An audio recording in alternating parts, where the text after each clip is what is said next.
Kael Torrence had expected to spend his first week on Verath 9 recalibrating atmospheric processes and arguing with equipment that had developed opinions about its own maintenance schedule. What he had not expected was to find himself standing in a woodland clearing at 1700 hours, surrounded by 7 species he could barely pronounce, while 2 instructors explained the critical importance of friction-based fire ignition as though the concept of combustion were a closely guarded secret of the universe. The administrative error that had enrolled him as a participant observer rather than maintenance personnel had been discovered approximately 4 hours earlier, at which point it had been deemed easier to simply let him complete the evening's survival exercise than to reprocess the documentation. Kale had accepted this with the particular resignation of someone who had worked in bureaucratic systems long enough to recognize an immovable object when he saw one. Chur, the lead instructor, possessed the methodical bearing of someone who had explained the same concepts 5,000 times and would explain them 5,000 more with identical precision. She was Velkan, which meant she stood roughly 4 feet tall, had bilaterally symmetrical sensory whiskers, and approached educational curriculum with the solemnity usually reserved for religious ceremonies. Her counterpart Ves was Nostrum, taller, semi-translucent in dim light, and prone to documenting absolutely everything on a tablet that she carried with the protective intensity of a parent guarding their firstborn. The assignment, as Chur explained it, was magnificently simple. Each participant would demonstrate basic fire-starting competency using the provided friction tools.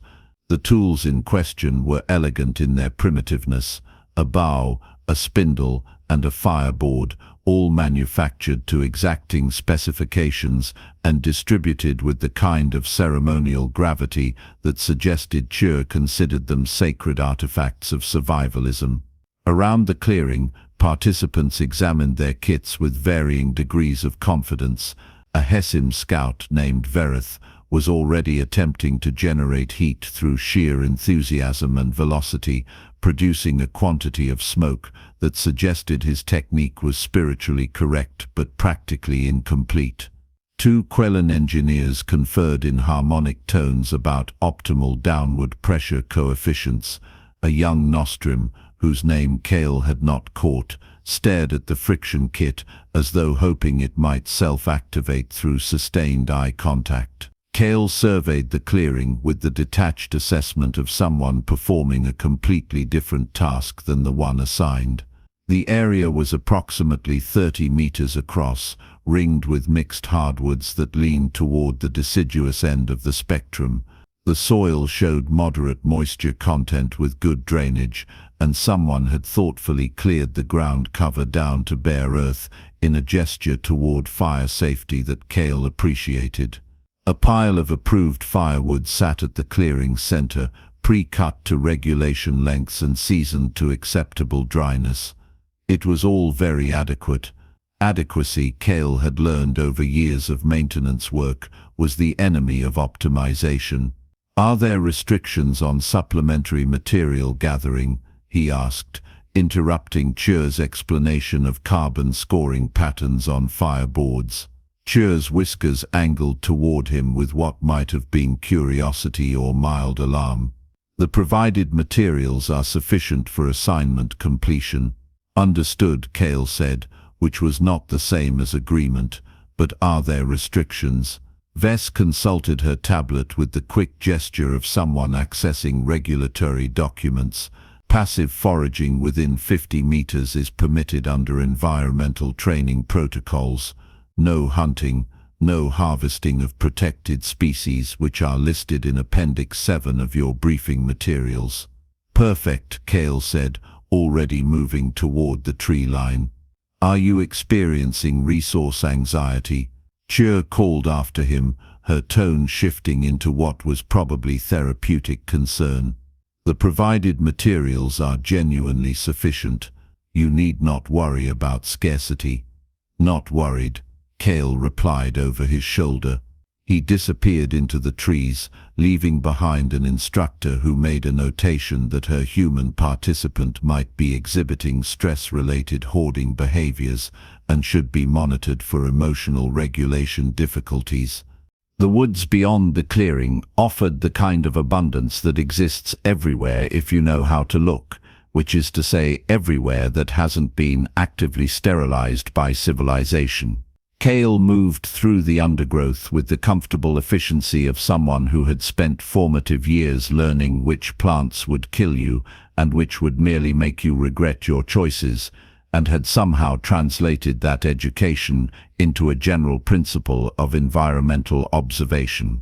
He collected river stones from a nearby creek bed, selecting for thermal tolerance and relatively smooth surfaces. Green wood came next, harvested from low branches with enough flexibility to bend without snapping. Fibrous bark stripped cleanly from a species that resembled birch but probably wasn't. Long saplings that would serve structural purposes. His arms accumulated materials with the systematic approach of someone mentally checking boxes on an invisible list. When he returned to the clearing 16 minutes later, Verith had achieved actual flame and was being congratulated by Chur with what appeared to be genuine pride. The Quellan engineers had produced a small, geometrically perfect fire that burned with mathematical precision. The young Nostrum was still staring at his kit, though now with the addition of quiet desperation. Kale deposited his gathered materials in a neat arrangement and retrieved a compact folding shovel from his maintenance pack.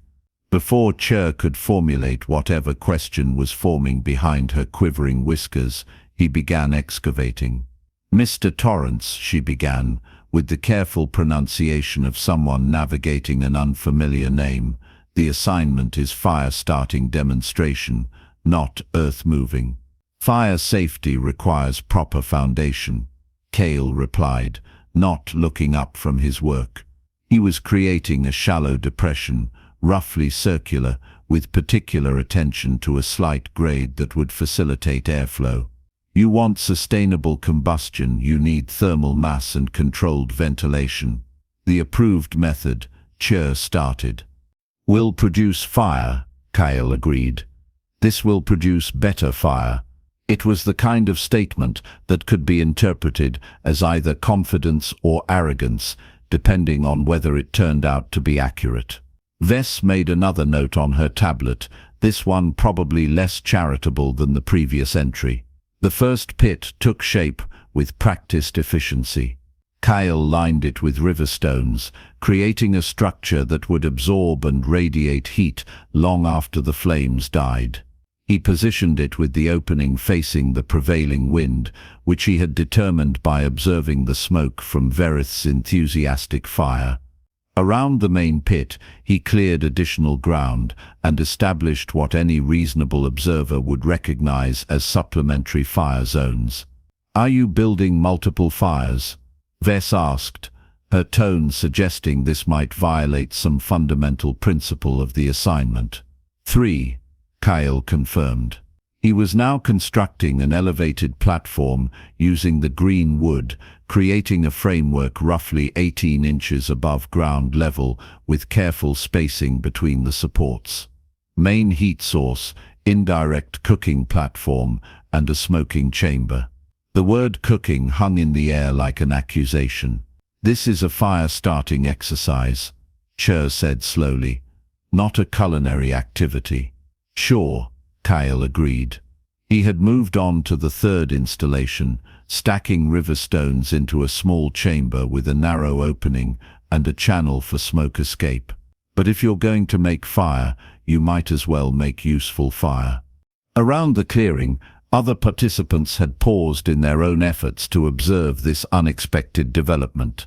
The human had transformed what should have been a simple demonstration into something that resembled the early stages of permanent settlement. He worked with unhurried precision, testing each piece of green wood for flexibility, arranging stones by size and thermal properties, creating small channels in the earth that would direct heat and airflow according to principles he appeared to consider self-evident.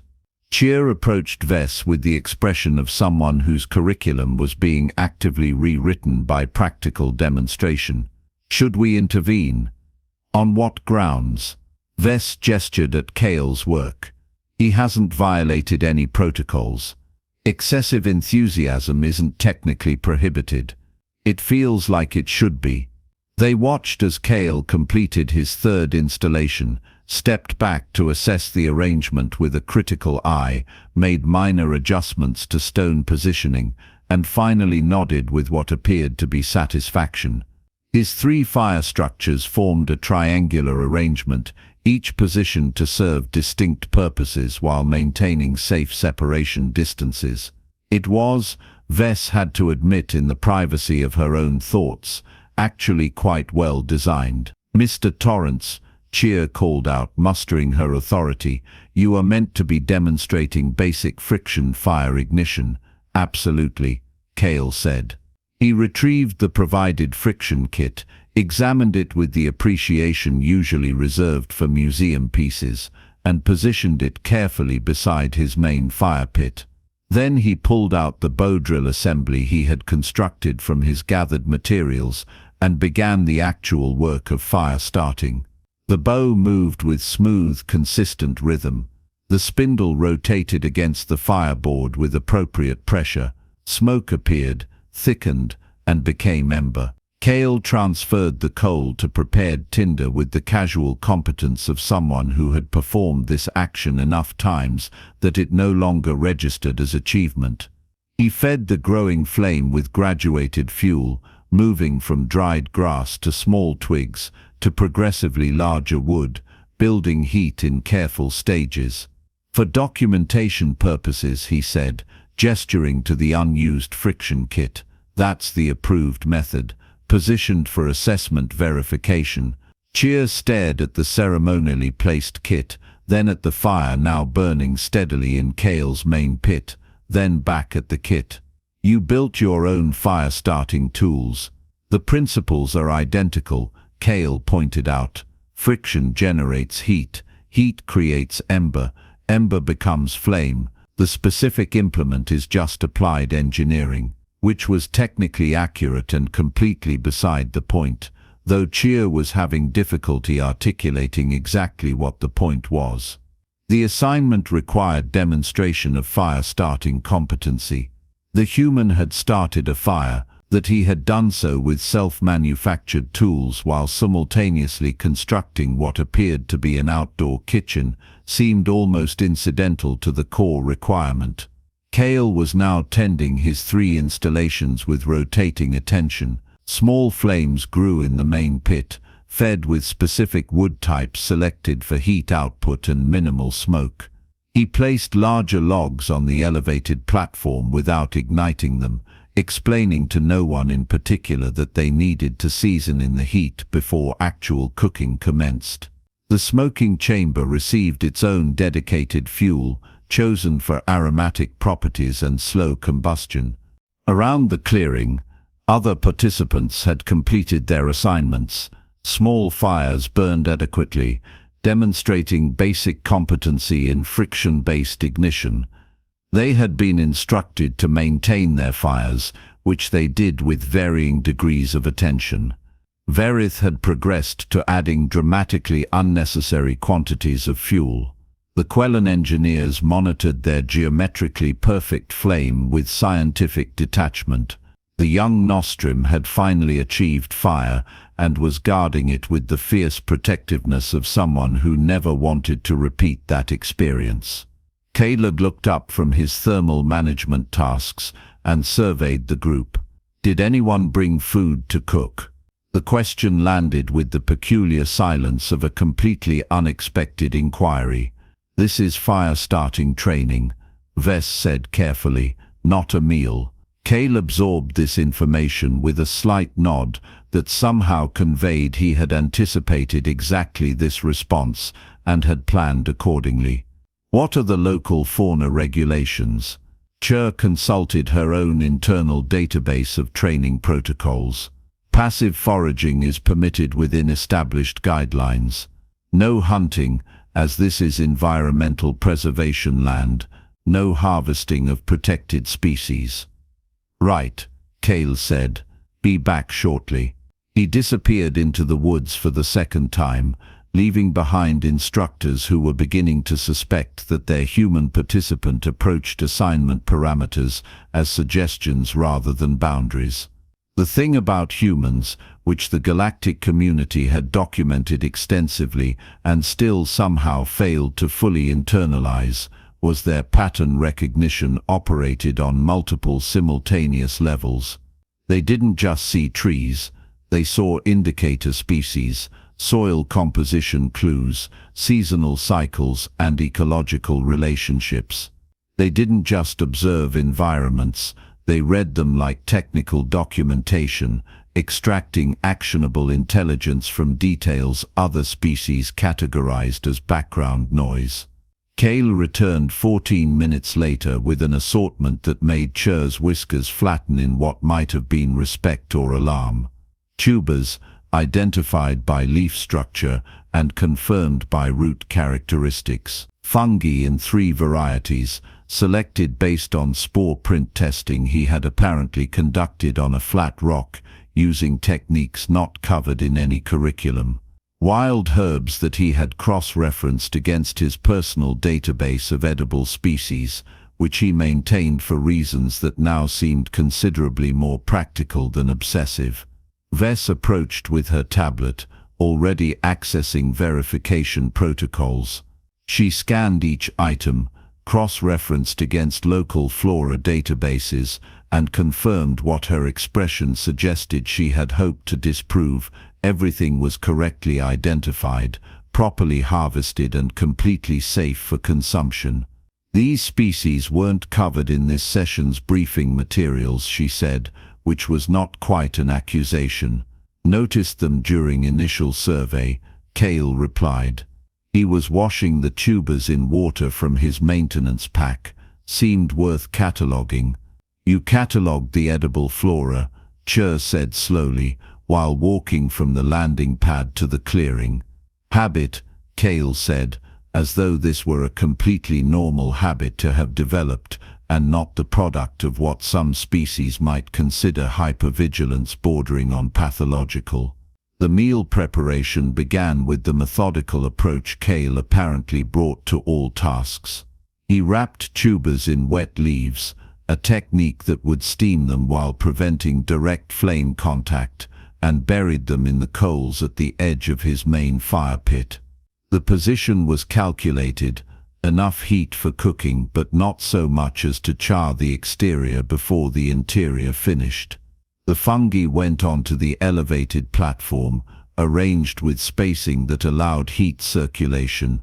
He explained the principle to his growing audience. Indirect heat and smoke would add complexity while the platform's green wood released moisture, preventing the fungi from desiccating. It was convection cooking, essentially, achieved through materials gathered from a 50-meter radius and arranged according to principles he had presumably learned somewhere between maintenance training and this exact moment. The herbs went into the smoking chamber, hung from small branches he had positioned across the top opening. Preservation through smoke exposure, he noted, which would allow storage for days if properly managed. The chamber's design created a cool smoke environment, flavor and preservation without cooking. The other participants had abandoned all pretense of maintaining their own fires and were now openly watching this culinary engineering demonstration. The instructors stood slightly apart, engaged in what appeared to be a vigorous debate conducted in whispers and meaningful glances. Kale, either oblivious to or deliberately ignoring the attention, began an impromptu educational session. He explained soil composition indicators. Certain plants only grew in specific pH ranges, which told you what else might thrive nearby. He discussed seasonal cycles and how to read a forest's productive timeline. He covered sustainable foraging principles, emphasizing harvest techniques that didn't damage root systems or prevent regeneration. It was the kind of knowledge transfer that should have been stilted or performative, except Kale delivered it with the casual tone of someone discussing weather patterns. He wasn't showing off, he was sharing observations that seemed to him self-evident. That they were revelatory to his audience appeared to genuinely surprise him. "How do you know all this?" Verith asked, his earlier fire-starting enthusiasm now redirected toward ethnobotany. "Grew up in agricultural zones," Kale said, turning tubers in their coal beds. "You learn to read environments or you eat poorly."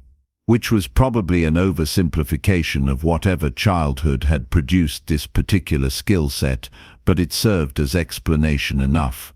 One of the Quellan engineers asked about nutrient density ratios.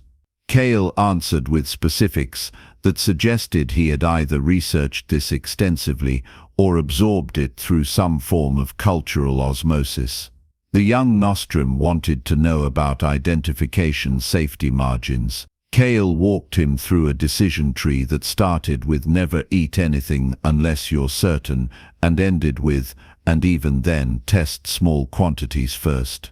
The instructors eventually joined the audience, ostensibly to verify safety compliance, but actually because the information being shared was legitimately useful and not covered in their standard curriculum. Chira made notes for future briefing materials. Vess recorded everything on her tablet, probably for assessment purposes but possibly for personal reference. The food finished cooking in stages, which Kale had clearly planned. Tubers first, their leaf wrappings darkened but intact. He unwrapped them carefully, releasing steam that carried the scent of earth and subtle sweetness.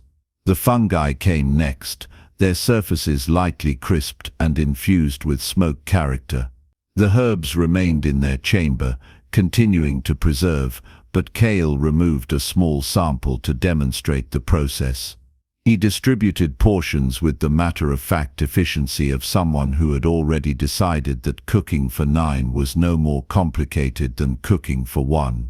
The tubers were tender, their flavor enhanced by the steaming process and the faint wood smoke that had permeated the leaves.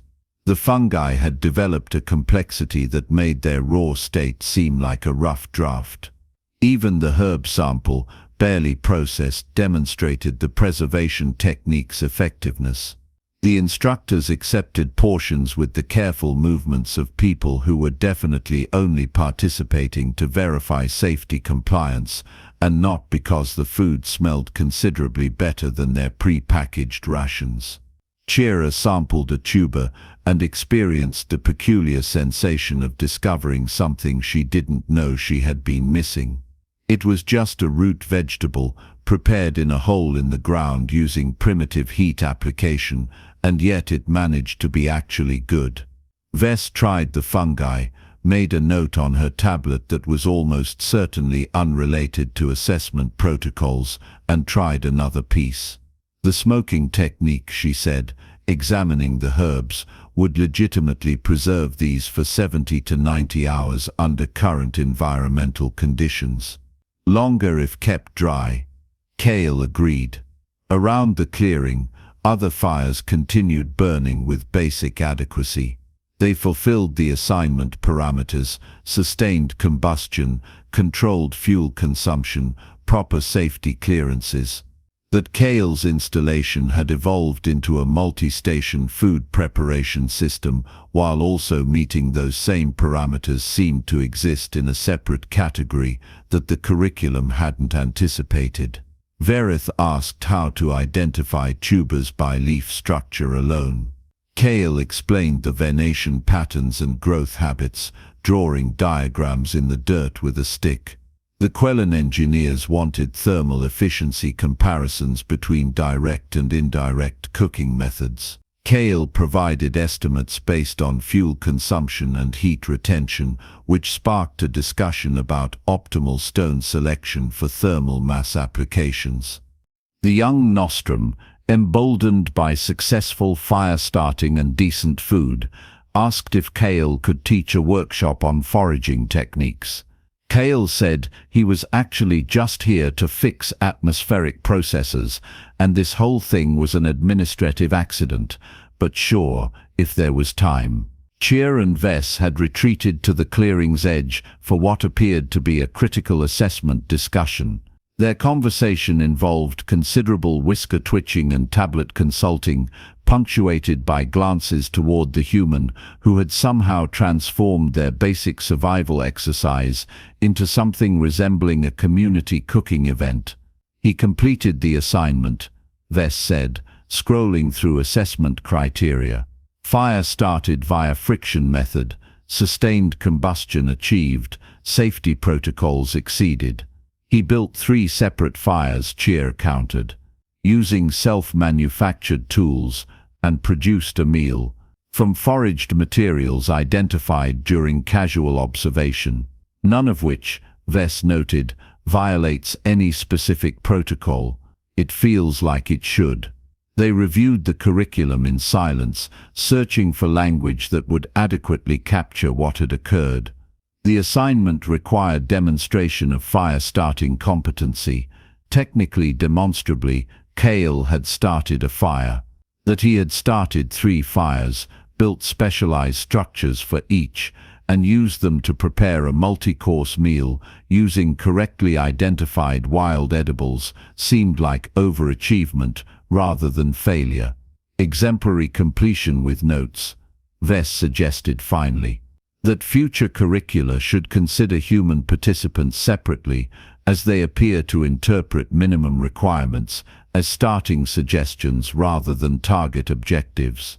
Cheer's whiskers angled in what might have been amusement. You're recommending we rewrite training protocols because one human couldn't just start a simple fire. He started 3 fires, Vess corrected. Exceptionally well-designed fires, using advanced thermal management principles that our engineers found educationally valuable. He correctly identified and safely prepared local edibles not covered in our briefing materials. He conducted an impromptu teaching session that I personally found informative. She paused, and he did all of this with such relentless politeness that I cannot determine if we're being mocked. We're not being mocked, Cheer said, though she sounded less than certain. Then what are we experiencing? Humans, Cheer said simply, as though this explained everything, which perhaps it did. As darkness settled over Varath 9, the clearing took on the warm glow of multiple fires fulfilling their various purposes. The regulation campfires provided adequate light and heat, exactly as designed. Kale's 3 installations continued their more specialized operations, the main pit radiating stored warmth from its stone lining, the elevated platform maintaining residual heat for anyone who wanted to try their own indirect cooking experiments, the smoking chamber processing its hanging herbs with patient chemistry. Kale was banking the coals properly, ensuring each fire could be safely left or easily rekindled depending on need. He dismantled nothing, instead treating his installations as temporary infrastructure that others might find useful. The elevated platform, he mentioned to the Quellan engineers, could be replicated with minimal effort if they wanted to practice the technique. The smoking chamber's basic design was simple enough that anyone could construct one given appropriate stones and an hour of time. He thanked Cheer and Vess for the learning opportunity with such genuine politeness that both instructors experienced the unsettling sensation of having their own courtesy training used against them with perfect precision. Did we teach him anything? Cheer asked after Kale had headed back toward facility housing. Not intentionally, Vess replied. Did he teach us anything? Vess consulted her tablet, reviewing the notes she had taken over the past 3 hours. Information about foraging indicators, thermal management principles, soil composition analysis, sustainable harvest techniques. Yes, she admitted. Rather a lot, actually.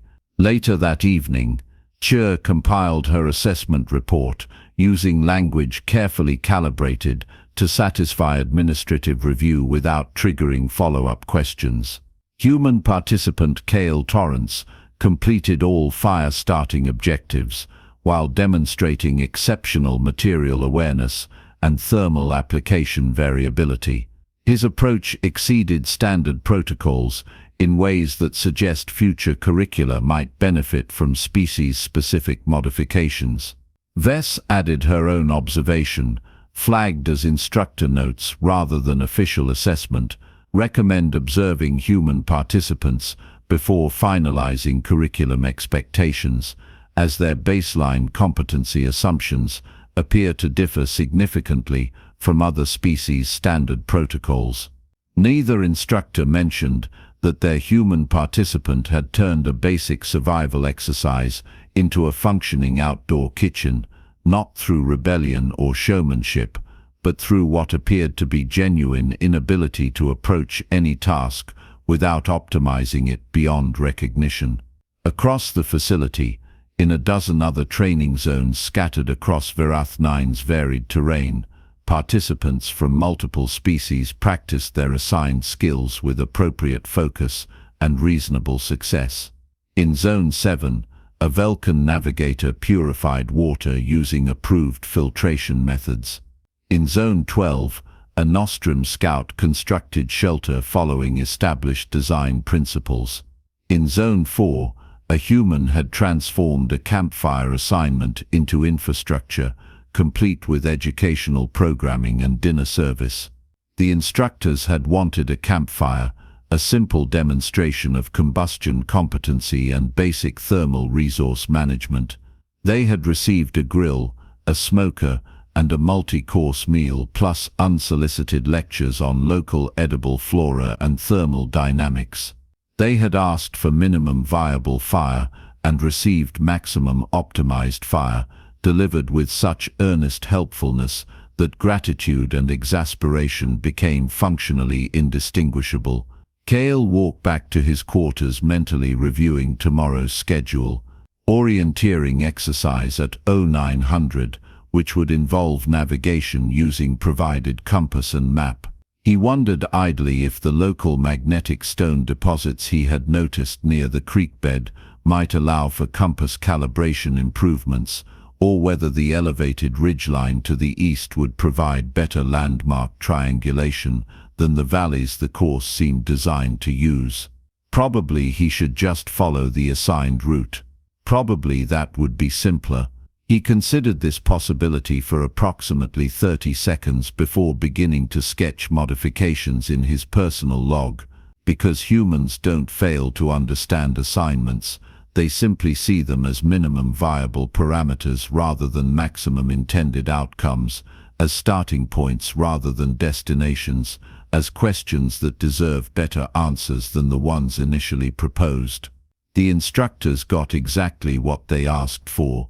They also got everything they didn't know to ask for, everything they hadn't considered asking for, and several things they didn't realize were possible to ask for, all delivered with the kind of thorough competence that makes your welcome sound uncomfortably similar to "I told you so." Somewhere in the administrative offices, a form was being filed that would eventually correct Kale's participant status back to maintenance personnel. By the time it processed, he would have completed 6 more training exercises, revolutionized 3 of them, and introduced the entire instructor cadre to concepts they hadn't realized were missing from their curricula. But that was tomorrow's problem. Tonight in Zone 4, 3 well-designed fires burned steadily in the darkness, waiting patiently for someone to recognize that adequate and optimal were not, despite common assumption synonyms.